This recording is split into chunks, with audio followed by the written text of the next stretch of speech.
Olá, meus amigos, aqui é Elisa Kanami Yamaki. Como vocês estão?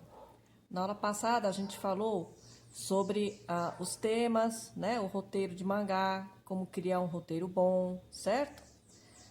Agora nós vamos falar sobre planos de história em quadrinho, planos de HQ. Por que é importante? Porque de repente um dia lá na frente vocês podem encontrar um roteiro pedindo, né, sobre esses planos. E é bom a gente saber também, porque como desenhista, na hora de você representar alguma coisa do seu personagem, você vai saber como representar ele, ok? Então, o tema hoje são os planos. Planos de cada quadro. Por exemplo, nós temos aqui o PG. O que é um PG? É um plano geral. Plano geral é quando você tem um quadro, normalmente é um quadro grande, né? Aqui eu vou fazer num tamanho assim que caiba nessa folha. Não estou usando régua aqui, mas trabalha com régua, tudo. Onde você coloca um personagem por inteiro. Você pode desenhar um cenário, né? Vamos fazer aqui uma casinha na montanha, certo? Ó, uma chaminézinha aqui.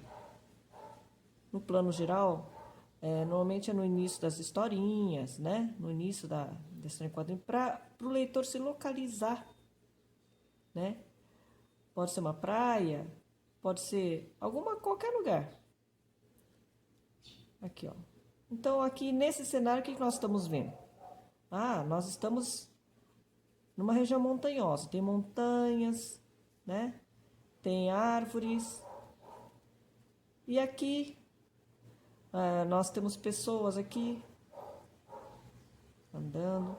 Plano geral é quando o personagem está por inteiro, certo?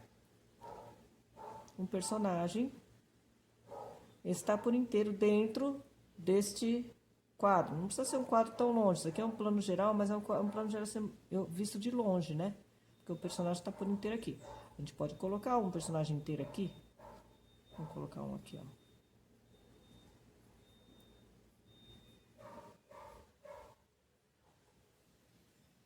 Assim, ó. Tá vendo? Ela está mais perto e todo esse cenário está lá atrás. Vamos fazer um caminho aqui. Então, o personagem ele está por inteiro, né? E é um plano que mostra todo um cenário lá atrás, certo? Nós também temos o PA, que é o plano americano. Por que plano americano? Ele é muito usado dentro dos trabalhos de história em quadrinho americano. É onde o personagem ele é representado, na maior parte do tempo, acima dos joelhos, né? Então tem o quadrinho aqui, e o desenhista desenha o personagem, certo? Acima do joelho. Vamos fazer assim um esqueletinho bem simples, que é a bacia dele. Então as perninhas estariam aqui, né? Então o personagem ele é representado, na maioria das vezes, acima do joelho. Eu já esqueci de escrever lá. Personagem por inteiro. Aqui o personagem acima do joelho, né?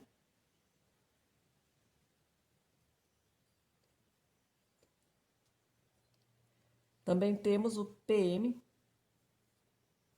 que é um plano médio. Alguém sabe me dizer qual é a representação desse personagem neste plano médio? Isso mesmo, acima da cintura. Então, temos aqui um quadrinho, o personagem está lá no quadrinho, né?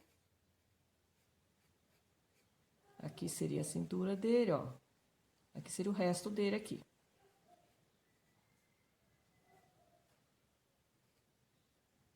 Tá bom? Então, o personagem acima da cintura. Representação dele acima da cintura. Que seria a parte média, né? Do personagem para cima. Temos também o PP, que é o primeiro plano. PP. Então, se esse é no geralzão, esse acima do joelho, esse acima da cintura, o PP seria o quê? Primeiro plano.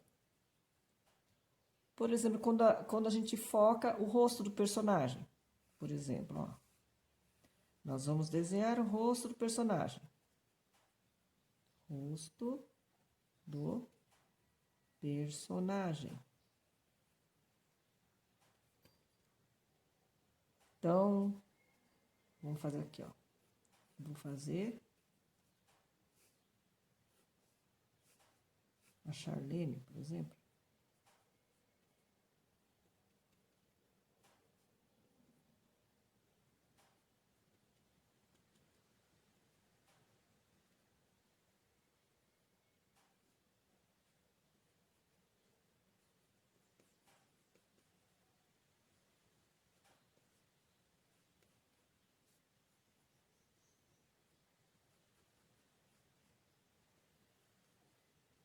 Então, o rosto do personagem, certo? E também temos o plano detalhe.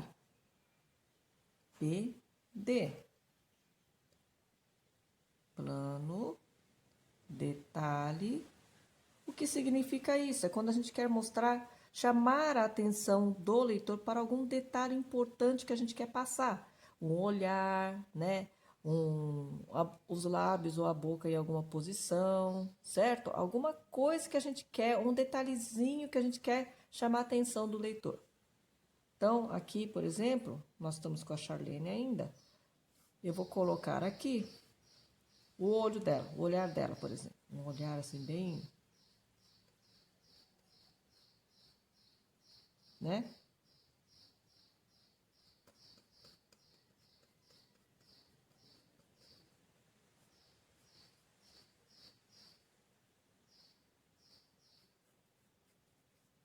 Os cabelos, né?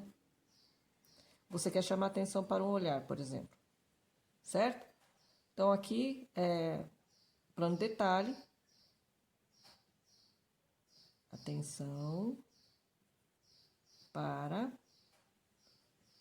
olhar, boca, mãos, etc.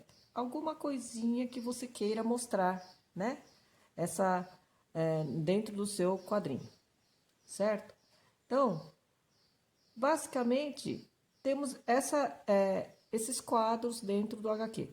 Também podemos ter outros quadros, podemos ter misturas, né, de quadros. Não precisa ser assim tudo quadradinho.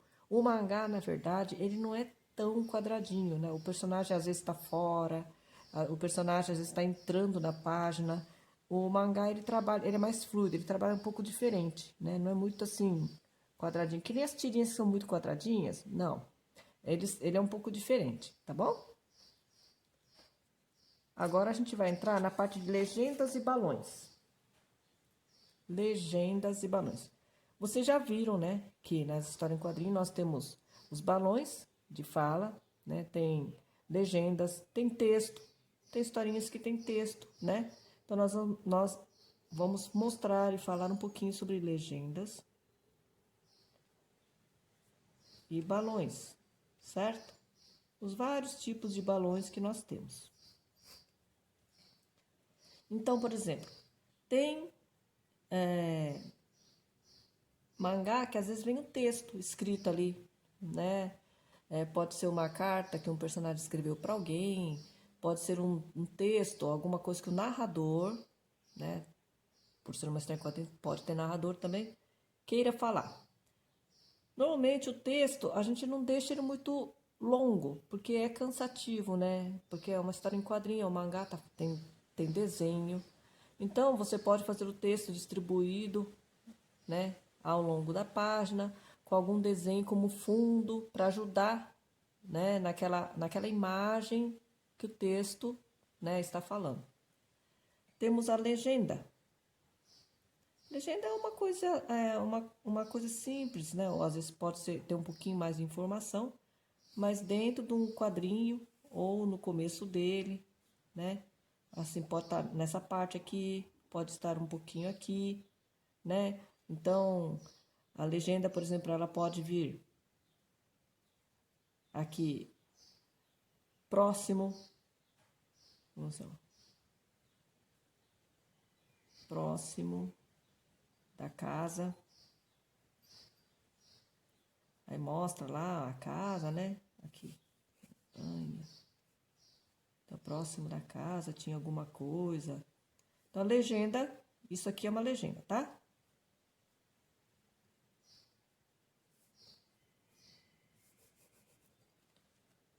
Agora, nós temos os balões, né?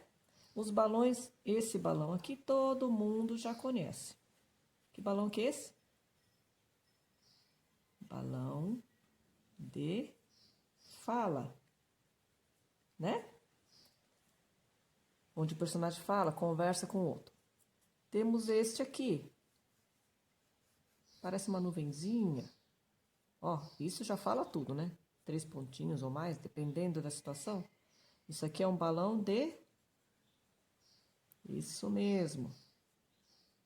Pensamento.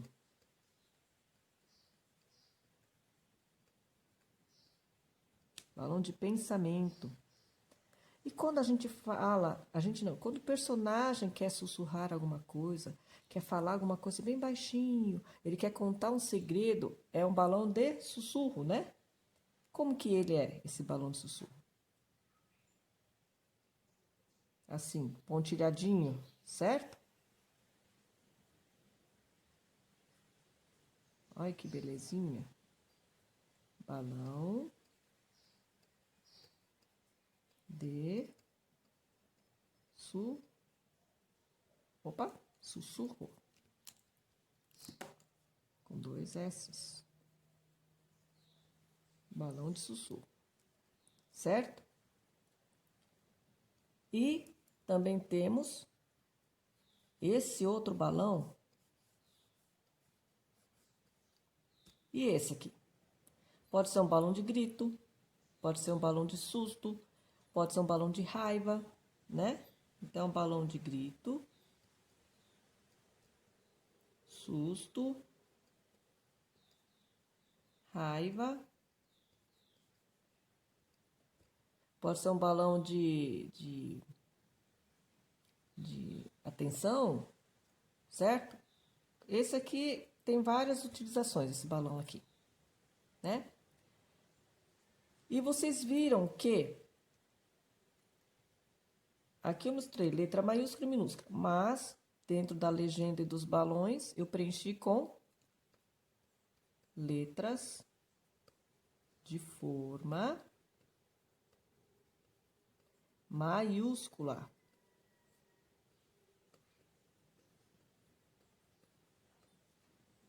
Sempre dentro dos balões e da legenda, ou como texto, né? Texto aqui, então, letra tem que ser maiúscula, tá? Sempre. Mas o balão não é só ficar escrevendo. No meu caso, eu escrevo assim, mas, na verdade, o balão, ele tem... Vamos fazer aqui no cantinho. Você tem que fazer linhas, né? Escrever dentro de linhas. Não tô usando régua, nada, mas... Aqui, ó. Aqui para delimitar a altura, né? Então, é escrever nas linhas.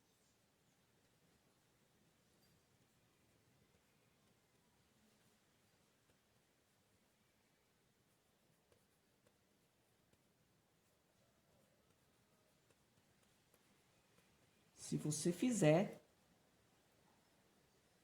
as linhas, é para você não errar, certo? Para escrever reto, né?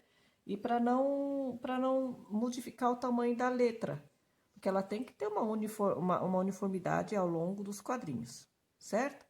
Então, no quadrinho nós temos esse tipo de balões, né? Letras, e dentro do próprio balão, na verdade, riscos, linhas, né? Que vão te direcionar para escrever as letras na posição correta.